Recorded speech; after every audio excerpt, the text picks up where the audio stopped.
Hello to you all, I'm Phil Liggett and welcome to the 85th edition of the Tour de France, one of the world's great annual sporting spectacles, which was first held back in 1903. And while France celebrated its final weekend of the Football World Cup on home ground, the race stayed with recent tradition of starting every other year in a foreign country, this time choosing Ireland for its first 3 days of racing.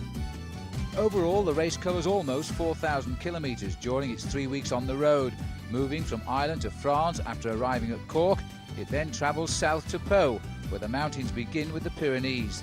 Then it's east to the Alps before the final time trial and the traditional finish on the Champs-Élysées on August the 2nd.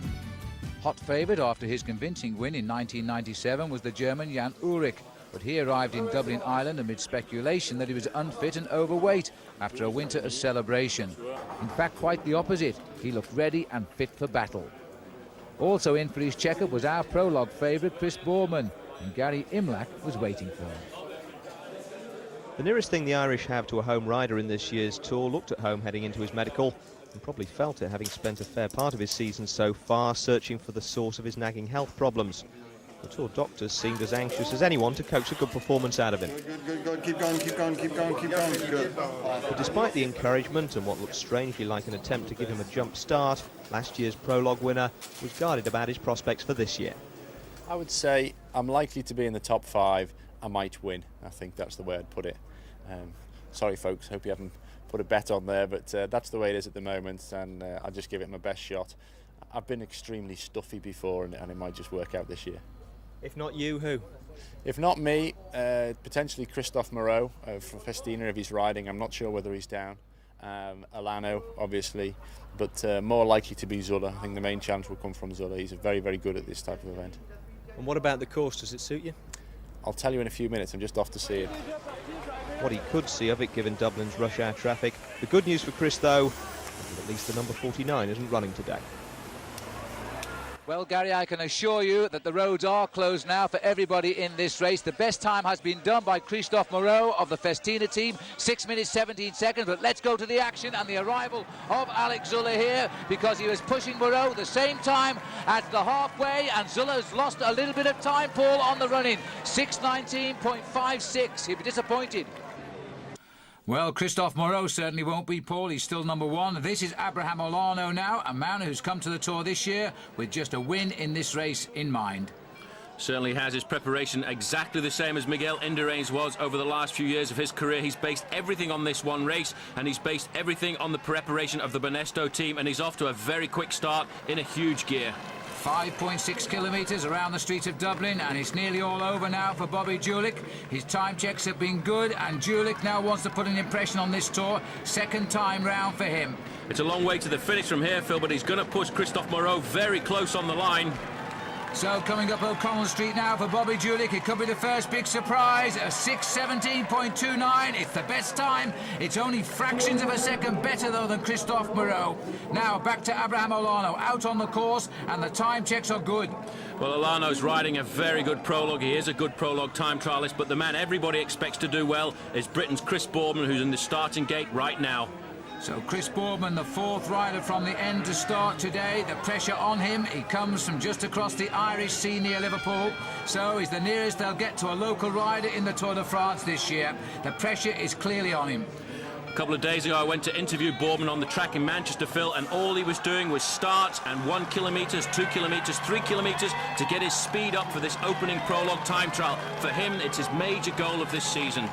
Well, if the crowd can lift him, that's the answer. Boorman is underway while Abraham Olano is coming home, and it's going to be a great ride by Olano. He's thrown his hat into the ring with this one. He's going to beat Julich by a fraction of a second as well. Abraham Olano, 6:16, is number 1. Julich drops to number 2. Now, the yellow jersey of 1 year ago, and what a sensational win it was for Jan Ullrich. He's now on course. Laurent Jalabert has been putting great performances in out on the course too. He was the fastest time at the midway checkpoint, and the new champion of France is coming up to the line now, Phil, and it could well be he's going to topple Abraham Olano, and Jalabert is not one of the great time trialists of the sport. Well, he's going to find O'Connell Street is a long, long straight here as he comes up towards the line. He's going to be very close. He's just gone past it. Well, Jalabert has gone into the same second slot as both Julik and Moreau. Now, Jan Ulrich on course as well and riding like the wind. And I don't see him looking too fat at all. Well, Ulrich's come to the Tour de France in right condition. Perfect, I think. You know, he was third in the prologue of the Tour of Switzerland just 14 days ago, and now he's out on the course. But Boorman, Phil, was fastest at the halfway checkpoint. And he swings into O'Connell Street. He will see the line from there, but as I said, it's a long, long way to go now. Boorman accelerating. He had a good split. He was fractionally quicker than Abraham Olano at the split out on the course. The seconds are indicating he could be on a winning ride here. Chris Boorman racing for the line. He's won the prologue twice before. Now he's won it 3 times, 6:12.36. And there's still to finish the yellow jersey, but his time is down, Paul. Well, he's not matched Chris Boorman at the halfway stage, but he has picked up a little bit over the closing kilometres, and this man has come to the Tour de France in great condition. That's the time to beat of Chris Boorman, 6:12. He's not going to do that, but it's a pretty good time, Phil. As he comes up to the line, it's going to be very close indeed. It's to be third place for Ulrich, 6:17, so he really has come to the Tour de France in good condition. Well, they don't come much tighter than that between 3rd and 6th, but Chris Boorman wins the prologue time trial for a 3rd time. He equals Eddie Merckx and Thierry Marie. Yeah, I'm absolutely shocked now, and it's a fantastic surprise. I really didn't expect to win today, but it was some ways it helped because it took the pressure off. I just decided to give it my best shot and see what happened. What percentage of your best were you out there? Well, I'd say it looked like it came right on the day, but even this morning I didn't feel so good, and normally I can predict myself quite well. The training hasn't been going great, but I just gave it everything, and the crowd really helped today. The noise was incredible. Almost like a home fixture out there. Yeah, absolutely, and I've never dedicated a win before, but this one is for my wife, without whom I wouldn't be here. So a great start for Chris Boorman. He did what he set out to do. He won the prologue time trial, the 3rd time he's done that. Now he's got to defend the yellow jersey over the road races stages here in Ireland. And the Dublin circuit race, 180 kilometres, will take the riders into the mountains of Wicklow. Still, the Paul, the weather is not great, but at least it's not raining. Well, at least it's not raining, and Boorman's going to get a lot of challenges here from riders like Eric Zabel and Mario Cipollini, who in the overall standings are not too far behind him, but he looks pretty confident in the yellow jersey. Well, Ireland have turned out in their thousands here. This is the sprint at Bray. A little group here taking it out. Jan Zerada taking it ahead of Eric Zabel and Fred Moncassin. There's the result. Those time bonuses at this stage of the Tour de France are always so crucial. Onto the climb now. This is the climb of Wicklow Gap, and a little breakaway still clear, headed by Zanini. Jens Voigt sat at the back here. Well, Jens Voigt is sitting here because he's the teammate of Chris Boorman, who's the overall leader. He's not going to contribute anything at all to the success of this breakaway, and he'll sit at the back and hope they can stay clear, because if they do, he'll be the man who'll be taking the yellow jersey this afternoon. But in the main field behind, it's Mario Cipollini's Seiko team who are on the front trying to pull it all back together.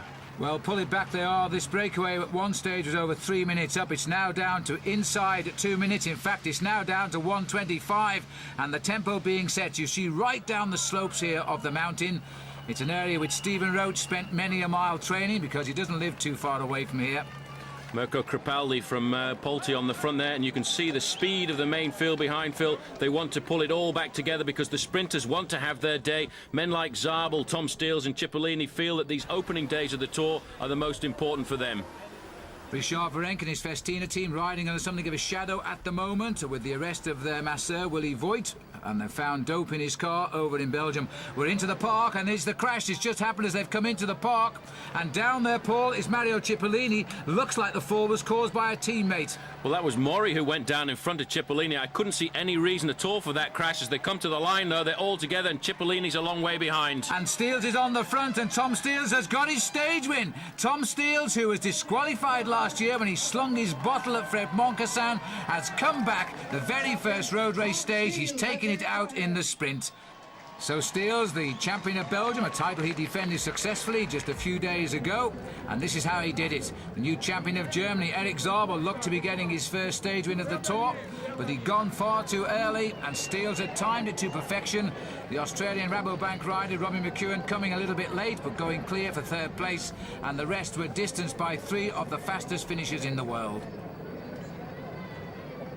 So Steels times it right, Zabel mistimes it here, he went too soon for the line. It's a difficult finish in Phoenix Park, a very straight finish, and the best man to judge it gets the win, and today it was Tom Steels.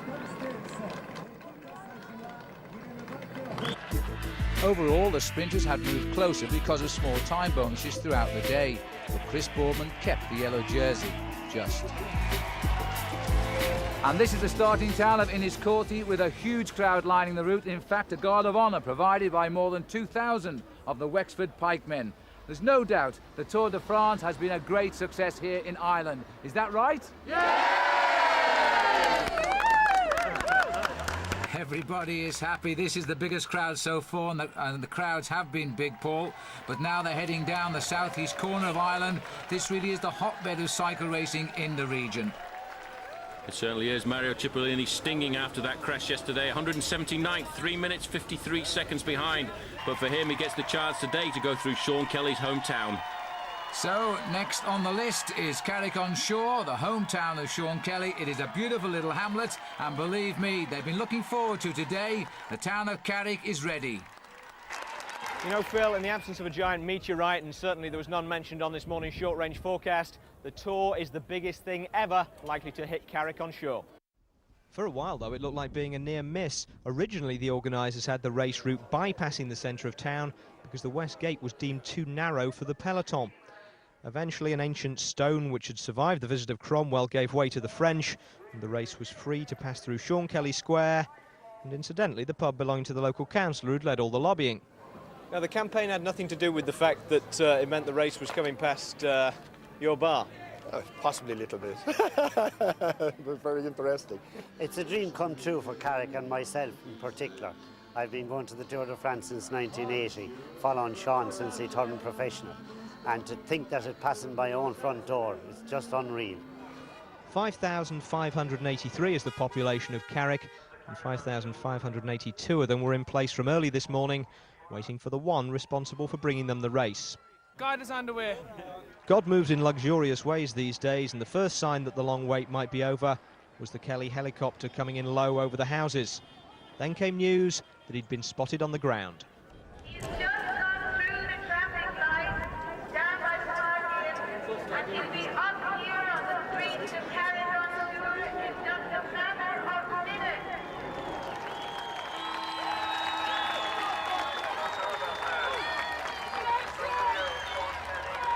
It's been a fabulous day.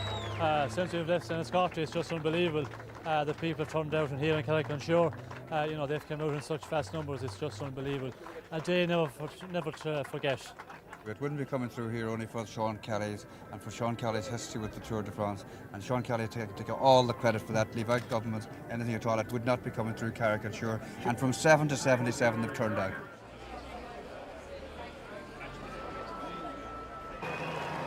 A town in celebration indeed, and one of my favourite towns in Ireland, I have to say, but the race is flat out now, Paul. They're chasing the time bonus. There's a crash there, and that looked to me like the yellow jersey has gone down. We're approaching the sprint at Youghal, and I think that's Boardman on the road. In fact, Race Radio, Phil, confirming it is Boardman. He's down there on the left-hand side somewhere. You can just see the yellow jersey. He's down, and he's not moving at all.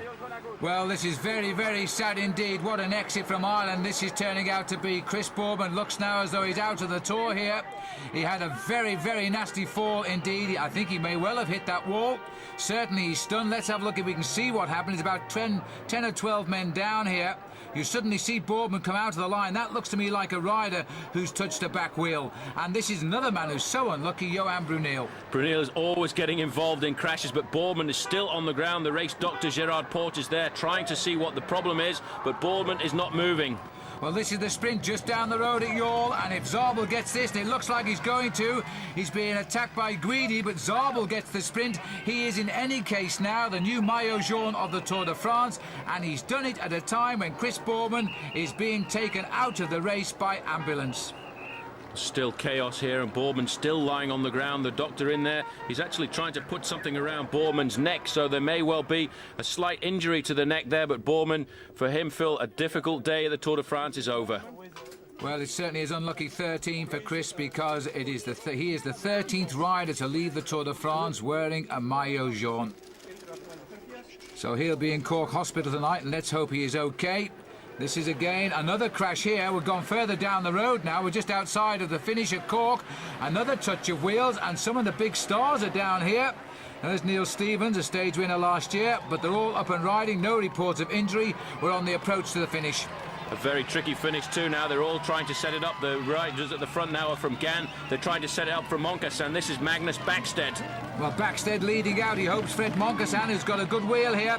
This is another difficult sprint to judge at the finish at Cork. And Backstedt is giving it his best shot here, the big Swede, coming on to good form. But I'm not so sure whether he can hold it off now. We've also got Zanini here having a little dig. But where is Zabel? Not evident at the moment. Tom Steele just trying to burst through. Jan Zarada is also coming fast. Jan Zarada of the Czech team, and it looks as though it's going to be a tight battle, this one. McEwen is in there. Robbie McEwen is lying in. And we've got Cipollini trying in the red. But Cipollini is not going to get it anything like. Jan Zarada takes it on the line. And so the Czech champion, a new Czech champion at that, gets the victory for Mappe. 2 out of 2 for them. Yellow jersey, though, has changed hands. Eric Zabel has it now. He gets it by 7 seconds ahead of Steele, and Fred Moncassin is in 3rd place. Alano, Jalabert and Julik still in there by virtue of their great prologue time trial. Zabel having a well-earned rest here. Marco Pantani there as well. They've got the luxury of flying across now to the French coast in Brittany, while the rest of the entourage, they're on the boats for the overnight crossing now to Roscoff. And the Irish, Paul, are giving them a royal send-off here. They certainly are. Red, white and blue, taking the Tour de France back to the mainland for the first time this year anyway. And for